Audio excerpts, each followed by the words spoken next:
Inverse of matrix. पिछले lecture में हमने दो मैट्रिक्स बताए थे, सिंगुलर एंड नॉन सिंगुलर, ठीक है ना। उसके बाद हमें इनवर्स में फोकस करना है।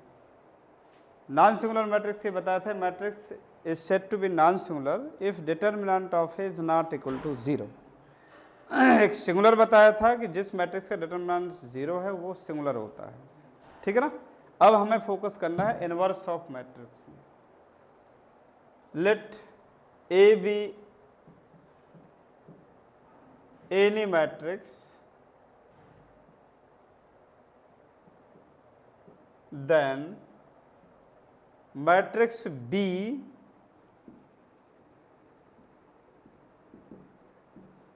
is said to be inverse of A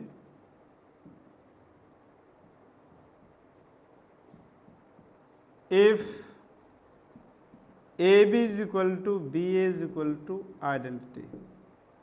A कोई मैट्रिक्स है, ए कोई मैट्रिक्स है, तो एक मैट्रिक्स बी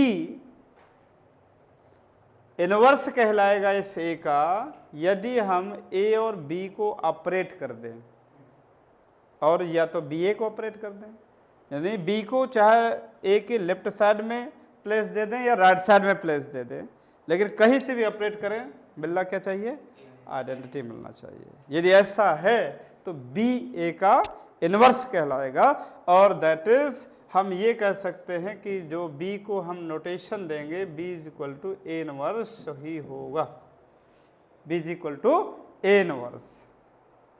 क्लियर है, कोई दिक्कत? यहाँ पर एक चीज हम और ये भी देखना चाहते हैं, चूंकि हम इनवर्स के बारे में भी सोचना चाहते हैं कि कोई भी मैट्रिक्स है क्या ऑलवेज इनवर्स एग्जिस्ट करेगा, और या कोई ऐसी सिचुएशन आएगी कि वो नहीं भी करेगा, ठीक है ना।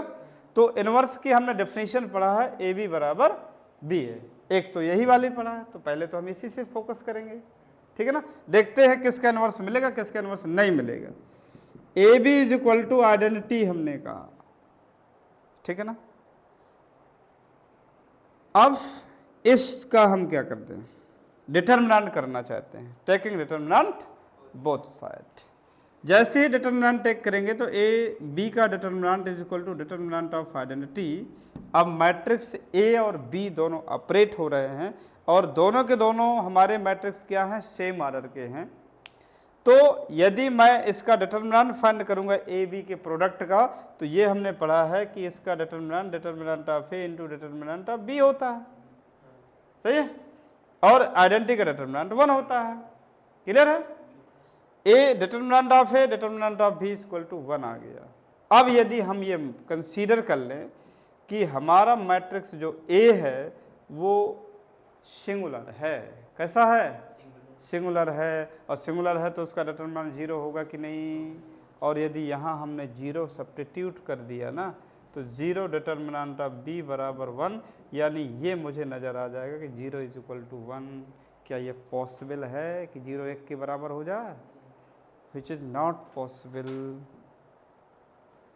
which is not possible, ये पॉसिबल नहीं है। क्यों नहीं है, इसलिए नहीं है कि चूंकि मैट्रिक्स को हमने सिंगुलर कंसीडर कर लिया है, ठीक है ना। इसका मतलब मैट्रिक्स कैसा होना चाहिए, नॉन सिंगुलर। क्या होना चाहिए, नॉन सिंगुलर। सिंगुलर मानने पर जैसे हम सिंगुलर मान रहे हैं, तो हमें यहाँ एक कंट्राडिक्शन क्लियर हो रहा है, क्योंकि वो कह रहा है 0 1 के बराबर होता है, ऐसा तो हमने नहीं पढ़ा है, ठीक है ना। इसलिए ये निष्कर्ष निकला कि every non singular matrix exist inverse, singular matrix never exist inverse, ठीक है ना। नोट लगा के लिख दीजिएगा, every non singular matrix, every non-singular matrix exists inverse, every non-singular matrix exists inverse, every non-singular matrix exists inverse, singular matrix never exists inverse, singular matrix never exist inverse.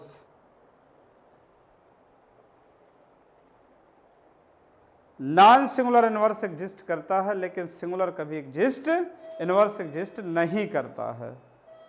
ठीक है ना, कोई दिक्कत? एक चीज हम और जानना चाहते हैं कि ये तो क्लियर है कि जिसका हमें इनवर्स फाइंड करना है वो नॉन सिंगुलर होता है, लेकिन हम थोड़ा सा ये भी चेक कर दें कि जो इनवर्स होता है क्या वो सिंगुलर होता है या नॉन सिंगुलर होता है। जैसे बी मैट्रिक्स हमारा इनवर्स आया कि नहीं आया, तो ए को तो हमने पता लगा लिया कि जिस मैट्रिक्स का आप इनवर्स बनाना चाहते हैं वो नॉन सिंगुलर होना चाहिए। यदि मैट्रिक्स आपका नॉन सिंगुलर है तो ये जो बी जैसे इनवर्स बनाया है वो कैसा है उसको भी तो चेक कर लें। ठीक है ना, तो हमने ये मान लिया, उसको भी सपोज कर लिया कि इफ, ये तो क्लियर है कि ए हमारा नॉन सिंगुलर है, ए के बारे में तो हमें पता हो गया। ठीक, लेकिन अब ये मान लिया कि हमारा जो इनवर्स है वो सिंगुलर है, इसको हमने सिंगुलर मान लिया। ठीक, और सिंगुलर मानते हुए ये इस इक्वेशन में आ गए, कौन से, ये वाले, इसमें फिर आ गए। तो दिस इम्प्लाइज क्या लिख सकते हैं, determinant of A into 0 is equal to 1, या this implies 0 is equal to 1। अब ये देखिए फिर कंट्राडिक्शन हुआ कि नहीं हुआ, क्या 0 1 के बराबर हो सकता है? नहीं हो सकता है।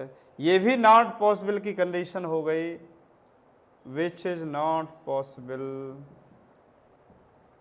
विच इज नॉट पॉसिबल, ये संभव नहीं है। इसलिए ये भी क्लियर है कि जो आपका इनवर्स होता है वो ऑलवेज नॉन सिंगुलर होता है। ठीक है ना, तो ये भी आप नोट लगा सकते हैं, inverse of matrix always non singular, inverse of matrix is always non singular. Matrix का इनवर्स भी नॉन सिंगुलर होता है। Inverse of matrix is always non singular. Clear है, मैट्रिक्स भी नॉन सिंगुलर होना चाहिए तभी इनवर्स एग्जिस्ट होगा, और जो इनवर्स आएगा वो भी नॉन सिंगुलर होना चाहिए। ये क्लियर हुआ, यहां तक कोई डाउट हो तो बताइए। ठीक है ना, चलिए नेक्स्ट।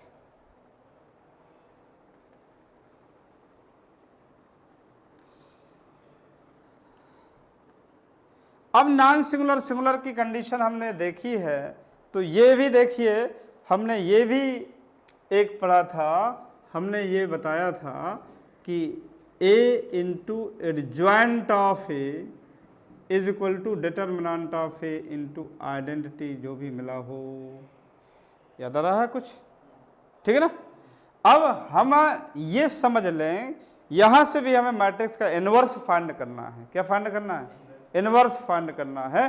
तो इनवर्स फाइंड करने के लिए ए के इनवर्स से मैं ऑपरेट करना चाहता हूं, operating A inverse both side, और जैसे ही यहां से ऑपरेट करेंगे तो ये मुझे ये कंडीशन नजर आ जाएगी। सही है। अब मैट्रिक्स का प्रोडक्ट हम जानते हैं कि मैट्रिक्स का जो प्रोडक्ट है वो कॉम्यूटेटिव लॉ तो होल्ड नहीं करता है, लेकिन एसोसिएटिव लॉ होल्ड करता है।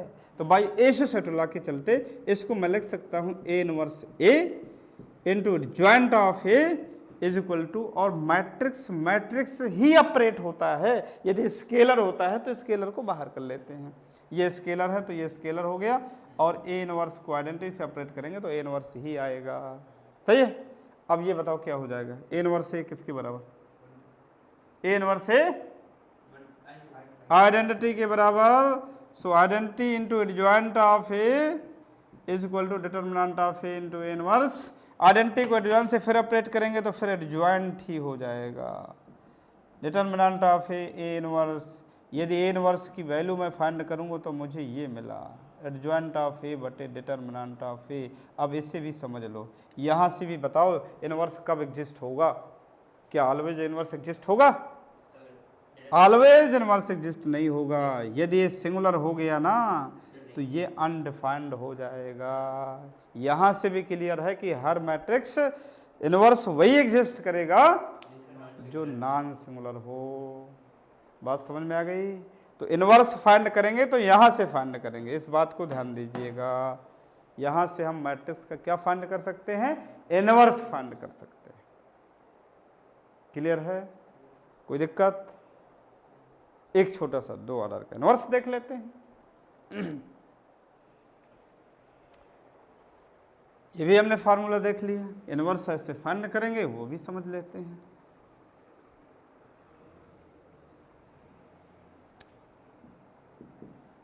F A is equal to 1356 find inverse of A, find A inverse. Inverse के लिए सबसे पहले हमें क्या बनाना पड़ेगा भाई, एडजॉइंट बनाना पड़ेगा और डिटर्मिनेंट भी बनाना पड़ेगा। तो सबसे पहले तो इसका डिटर्मिनेंट ही चेक कर लेते हैं भाई। डिटर्मिनेंट क्या बनेगा, 1356 इज इक्वल टू 6 माइनस 15 कितना, माइनस 9। क्लियर है, डिटर्मिनेंट तो 0 नहीं है, नॉन सिंगुलर है, ये तो क्लियर हो गया। अब इनवर्स बनाना है तो इनवर्स के लिए पहले एडजॉइंट चाहिए। एडजॉइंट कब होता है, पहले कोफैक्टर की जरूरत पड़ेगी, तो सारे कोफैक्टर बना लेते हैं। कोफैक्टर पहला a11, a11 is equal to -1 की पावर 1 + 1। माइनर होता है, माइनर में 1 और फर्स्ट रो फर्स्ट कॉलम को अब्सेंट कर देंगे। First row first column absent किया तो 6 आ गया। a12 -1 की power 1 + 2, first row second column, first row second column absent करेंगे, 5 आ गया, माइनस का 5 हो गया। a21 -1 की power 2 + 1, second row first column, second row first column तो 3 हो जाएगा, यानी माइनस का 3। a22 -1 की पावर 2 + 2 हो जाएगा और ये 1 आ जाएगा, यानी 1 हो गया। सही है, कोई दिक्कत? कोफैक्टर मैट्रिक्स, कोफैक्टर मैट्रिक्स बताइए। B is equal to cofactor बना दीजिए सबके, एकदम कोफैक्टर 6 -5 -3 1। और इसके बाद एडजॉइंट क्या बताया था, adjoint of A transpose of the cofactor matrix.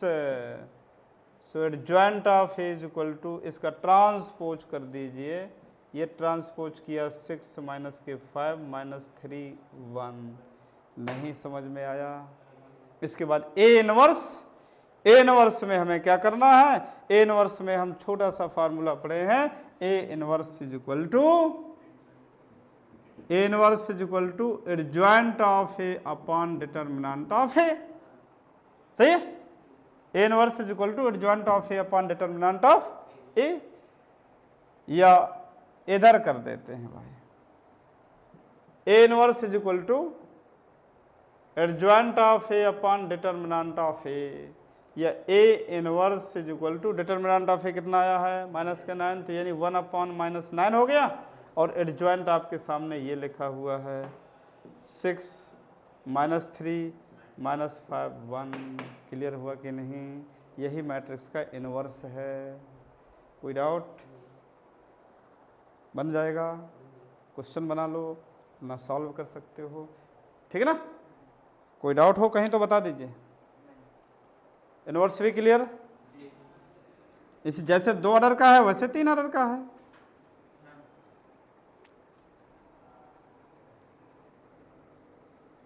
Cofactor बनाने ही पड़ेंगे, कोफैक्टर बस गलत ना होने पाए। कोफैक्टर नहीं गलत होंगे तो हमारा एडजॉइंट भी एकदम सही आएगा।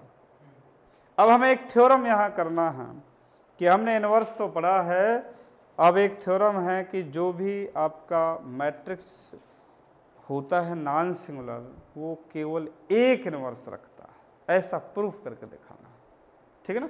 Every non singular matrix having या हैज यूनिक इनवर्स, ठीक? तो इसको लिखते हैं, थ्योरम है every non singular matrix has unique inverse, unique inverse every non singular matrix has unique inverse. Her non singular matrix केवल एक इनवर्स रखता है। ठीक है ना। हम क्या करेंगे, हम उल्टा चलेंगे, हम सपोज कर लेंगे कि मैट्रिक्स नॉन सिंगुलर कई इनवर्स रखता है, यानी दो तो कम से कम हम कंसीडर ही कर लेंगे। ठीक है ना। सपोज हमने सपोज कर लिया, suppose B and C are two inverse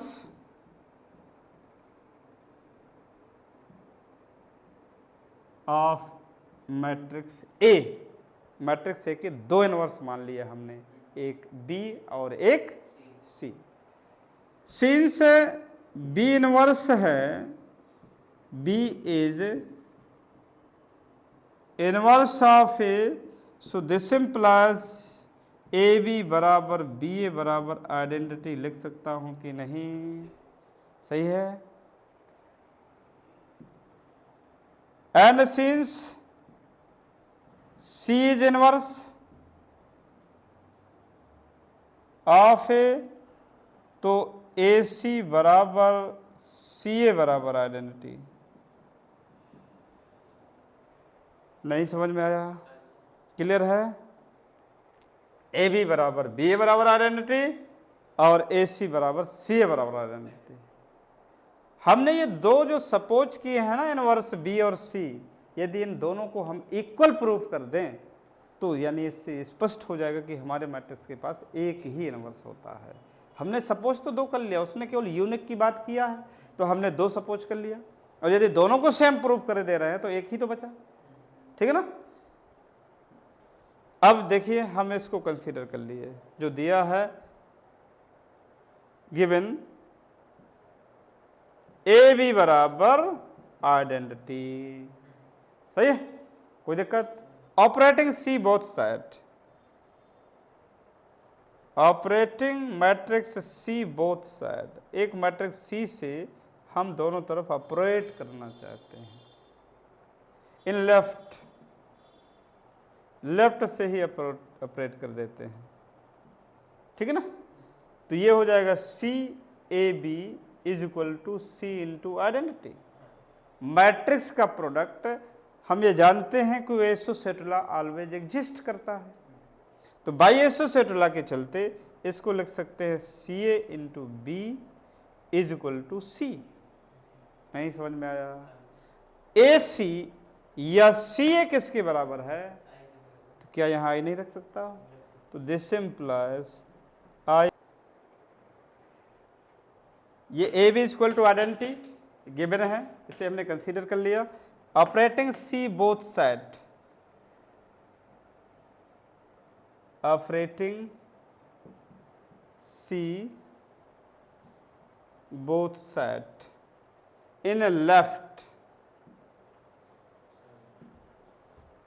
so C A B is equal to C identity. Matrix का जो प्रोडक्ट है वो कॉम्यूटेटिव होल्ड नहीं करता, लेकिन एसोसिएटिव होल्ड करता है। तो बाई एसोसिएटिव लॉ के चलते इसको हम लिख सकते हैं C A B is equal to C. C को हम आइडेंटिटी से ऑपरेट करेंगे, सी ही आ जाएगा। ठीक है ना। अब यहां पर देखिए सी ए और ए सी, चूंकि सी को भी हमने इनवर्स कंसीडर किया था ए का, तो A C and C A is equal to identity था, तो इसकी जगह हम क्या सब्स्टिट्यूट कर दें? आइडेंटिटी सब्स्टिट्यूट कर दें। So this implies identity B is equal to C, identity into B, B ही हो जाएगा। So B is equal to C.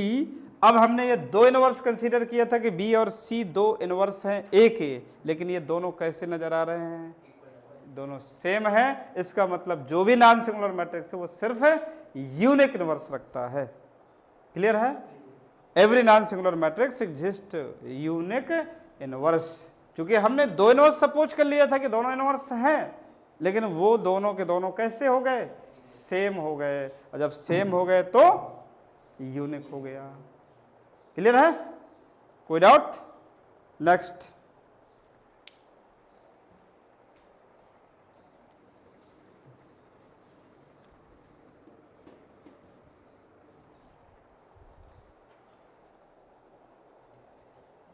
Next जो है, अब हम इसमें थोड़ा फोकस करना चाहते हैं, A into adjoint of A is equal to determinant of A into identity.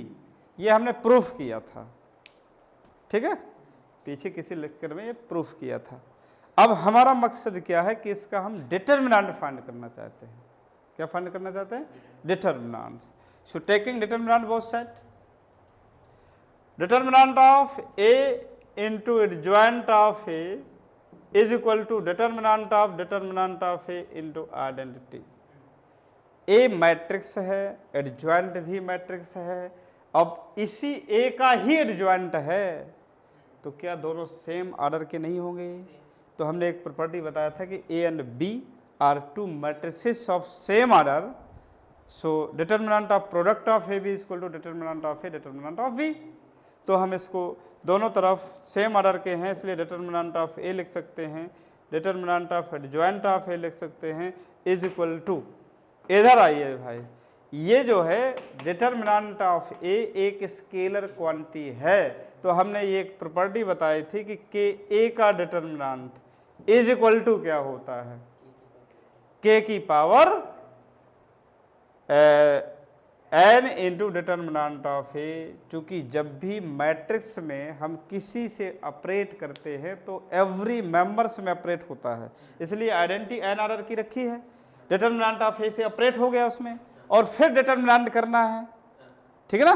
तो जब डिटर्मिनेंट की बात आती है तो डिटर्मिनेंट में जब भी हमें किसी का मल्टीप्लाई करना है या किसी का कॉमन टेक करना है तो एनी वन रो और एनी वन कॉलम से ऐसा कर सकते हैं। तो इसके पास, हमारे इस डिटर्मिनेंट्स के पास एन रो हैं, तो पहली रो से के कॉमन, ये डिटर्मिनेंट ऑफ ए कॉमन हो जाएगा, दूसरी रो से भी डिटर्मिनेंट, इसलिए ये प्रॉपर्टी आपकी वैलिड हो जाती है, के की power N into determinant of A आ जाएगा। तो यहाँ से ये डिटर्मिनेंट ऑफ ए के का ही रोल कर रहा है, स्केलर क्वांटिटी है, इसलिए हमने इसको लिख सकते हैं डिटर्मिनेंट ऑफ ए की power N into determinant of identity, और आइडेंटिटी का डिटर्मिनेंट 1 होता है, इसलिए determinant of A, determinant of adjoint of A is equal to determinant of A की पावर एन हो जाएगा। और यहाँ से डिटर्मिनेंट ऑफ ए से डिवाइड कर लीजिए, so determinant of adjoint of A is equal to determinant of A की पावर n माइनस 1। सही है। इस बेस पर भी अक्सर जेईई मेंस में क्वेश्चन पूछता है भाई, कोई मैट्रिक्स दे देगा और कह देगा उसके एडजॉइंट का डिटर्मिनेंट फाइंड कर दीजिए, तो एडजॉइंट ना निकालने लगिएगा, वहाँ एडजॉइंट नहीं हमें निकालना है, हम इसी प्रॉपर्टी की वहाँ हेल्प लेंगे। इस प्रॉपर्टी की हेल्प से हम केवल मैट्रिक्स का ही डिटर्मिनेंट फाइंड करेंगे और एडजॉइंट के डिटर्मिनेंट पे हम पहुंच जाएंगे। क्लियर है? So determinant of A is equal to determinant of adjoint of A is equal to determinant of A की पावर n माइनस 1। अब क्वेश्चन पूछने के तरीके कई अलग अलग पूछ देता है, कभी इसको दे देगा, मैट्रिक्स को इसका डिटर्मिनेंट पूछ देगा, और कभी कभी क्या कर देगा, एडजॉइंट ही दे देगा, मैट्रिक्स का डिटर्मिनेंट पूछ लेगा, ठीक है ना। और कभी कभी एडजॉइंट ही दे देता है, डिटर्मिनेंट की वैल्यू एक ही दे देता है, और उस एडजॉइंट में कोई एक वैल्यू ऐसी होगी जो वेरिएबल के रूप में दे देगा, उसकी वैल्यू पूछ लेता है, ठीक है ना। तो क्वेश्चन बनाने के टाइप्स चेंज हो जाते हैं, लेकिन मेन प्रोसेस यही है। इसी प्रोसेस से ही क्वेश्चन ज़्यादातर मेंस में एक तो उठाता रहता है कभी कभार, ठीक है ना, ध्यान रखिएगा इसको। अब हमने केवल एक बार का एडजॉइंट का डिटर्मिनेंट तो फाइंड कर लिया, लेकिन मान लीजिए वो 2 बार लगा दिया, 3 बार एडजॉइंट लगा दिया, तो फिर हम क्या करेंगे, उसको भी हमें देखना है। जैसे हमसे ये कहता है, इसकी बात करता है, find determinant of adjoint of A, इसकी वैल्यू पूछ लेता है, 2 बार की बात कर लिया, ये कैसे फाइंड करेंगे, ठीक है ना। एक बार तो सीख लिया कि एक बार के एडजॉइंट का जो डिटर्मिनेंट होता है डिटर्मिनेंट ऑफ ए की पावर n माइनस होता है, लेकिन यदि 2 बार एडजॉइंट लगाता है तो फिर क्या करेंगे, यूज इसी को करेंगे, हेल्प इसी की लेंगे, ठीक है ना। तो हम इसी को लिख देंगे, इसी की हेल्प ले लेंगे। We know that determinant of adjoint of A is equal to determinant of adjoint of A is equal to determinant of A की पावर n माइनस 1, ये हम जानते हैं, वी नो दैट। इसमें रिप्लेस करना है भाई, replacing adjoint of A by A, यानी ए की जगह ए को हम रिप्लेस कर देंगे, काहे में, एडजॉइंट में रिप्लेस करना है। और जैसे ही यहाँ रिप्लेस किया हमने, इधर ए को एडजॉइंट बना देना है, तो ये बन जाएगा adjoint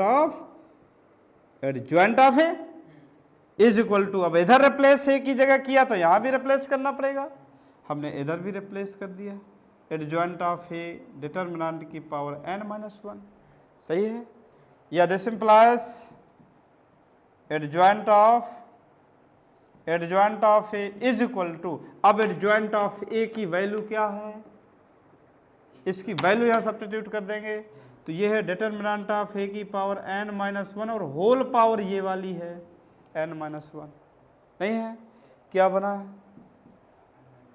determinant of adjoint of A is equal to determinant of A की पावर n माइनस 1 का होल स्क्वायर।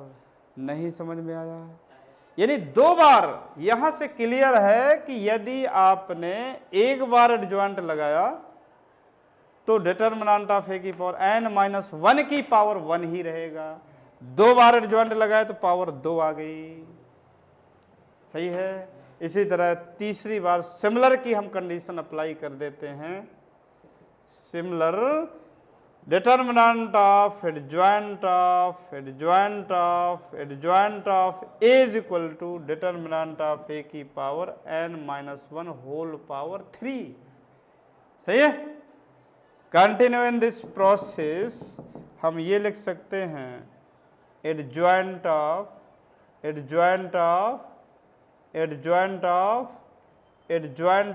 ए, और यहाँ पे जो एडजॉइंट आया है उसको हमने r टाइम्स कह दिया है, कितने टाइम्स, तो ये दिस इज इक्वल टू हो जाएगा डिटर्मिनेंट ऑफ ए की power n minus 1 whole power r, सही है। जितने एडजॉइंट होंगे n माइनस 1 में उतनी ही पावर अप्लाई कर देना है।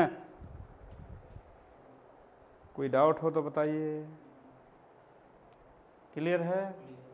अब इनमें से कोई भी क्वेश्चंस इस बेस पर पूछ दे तो इनमें हम क्वेश्चंस फाइंड कर सकते हैं, इनमें और कोई डाउट हो तो बता दीजिए, ठीक है ना, क्लियर है। चाहे वो 2 बार एडजॉइंट की बात करता है, 3 बार एडजॉइंट की बात करता है, या केवल 1 बार एडजॉइंट की बात करता है, तो ये तीनों की चीज़ हम सब बता दिए हैं। चाहे एक एडजॉइंट की बात करता है तो भी, और डबल की करता है तो भी, ठीक है ना। ज़्यादातर तो अधिकतर एक बार एडजॉइंट के डिटर्मिनेंट पे ही ज़्यादा फोकस किया करता है, मेंस में उसको ज़्यादा उठाता है, ठीक है ना। अब उसमें से कई वैरायटीज क्वेश्चन की बन जाती हैं, बस उनको चेंज करता रहता है कभी कभार, ठीक, कभी कभी सीधे सीधा पूछ दिया, कभी कभी कुछ और चेंजिंग कर देता है, ठीक है ना, क्लियर है।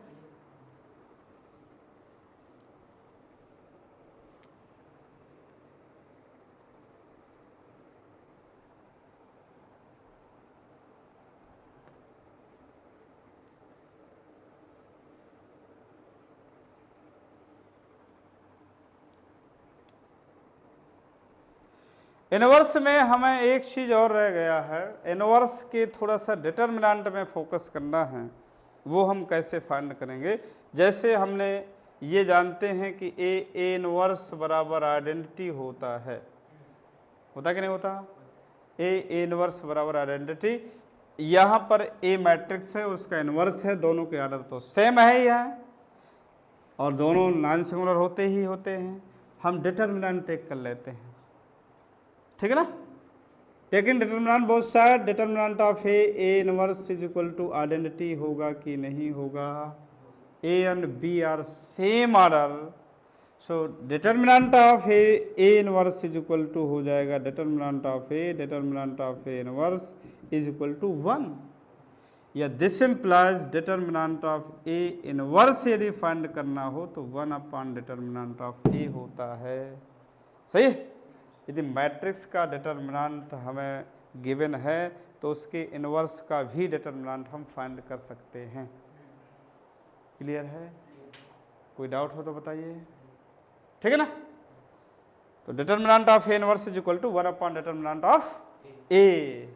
इस बेस पर भी चूंकि कई बार क्या करता है, इनवर्स का डिटर्मिनेंट पूछ लेता है। कोई मैट्रिक्स दे देता है और कह देता है इनवर्स का डिटर्मिनेंट बताइए। तो मैट्रिक्स का इनवर्स नहीं बनाना है, वह इनवर्स बनाने लगते हैं और फिर डिटर्मिनेंट फाइंड करते हैं। यहीं से फाइंड करना, केवल उसी का डिटर्मिनेंट फाइंड करना जो मैट्रिक्स दी है, और इनवर्स का ऑटोमेटिकली यहाँ से इस फार्मूले से आ जाएगा। ठीक? कोई दिक्कत? नेक्स्ट,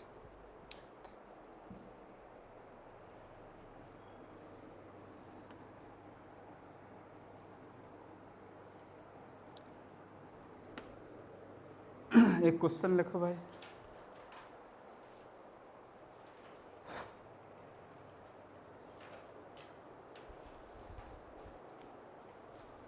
लिखिए matrix, A matrix of order 4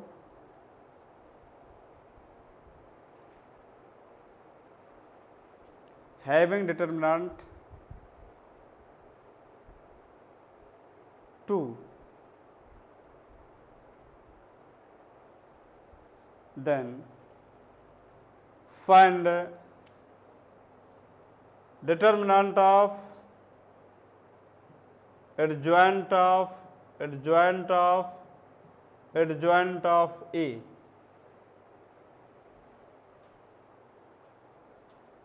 Determinant of adjoint of A।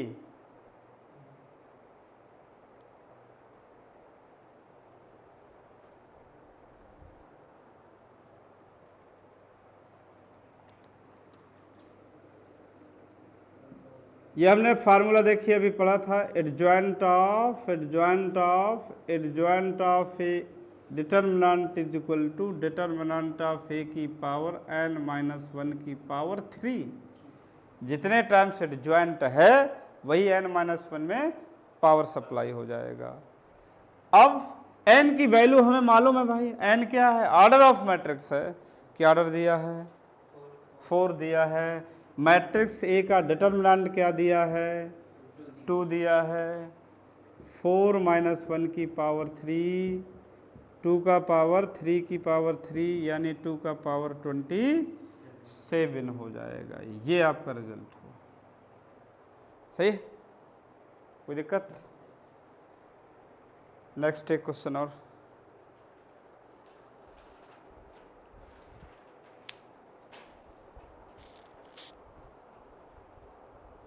देखिए matrix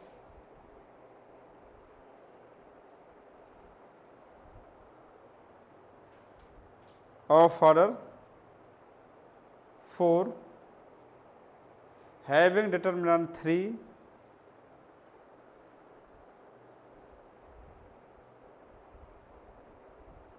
find determinant of adjoint of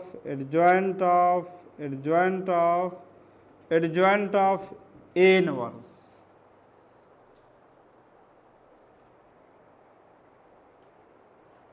Find the determinant of adjoint of A inverse।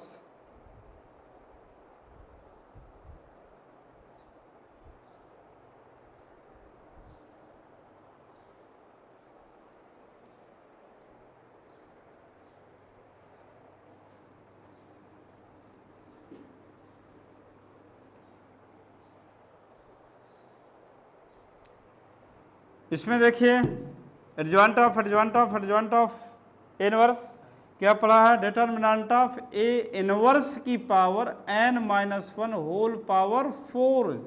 जितने टाइम्स एडजॉइंट है, एडजॉइंट 4 टाइम्स ही तो है। या और इसी को हम लिख सकते हैं, या एक हमने ये फार्मूला भी पढ़ा है कि इनवर्स का जो डिटर्मिनेंट होता है 1 डिटर्मिनेंट ऑफ ए के इक्वल होता है। सही है, इसको हम रिटर्न कर सकते हैं 1 डिटर्मिनेंट ऑफ ए की पावर n माइनस 1 की पावर 4, n की वैल्यू क्या दी है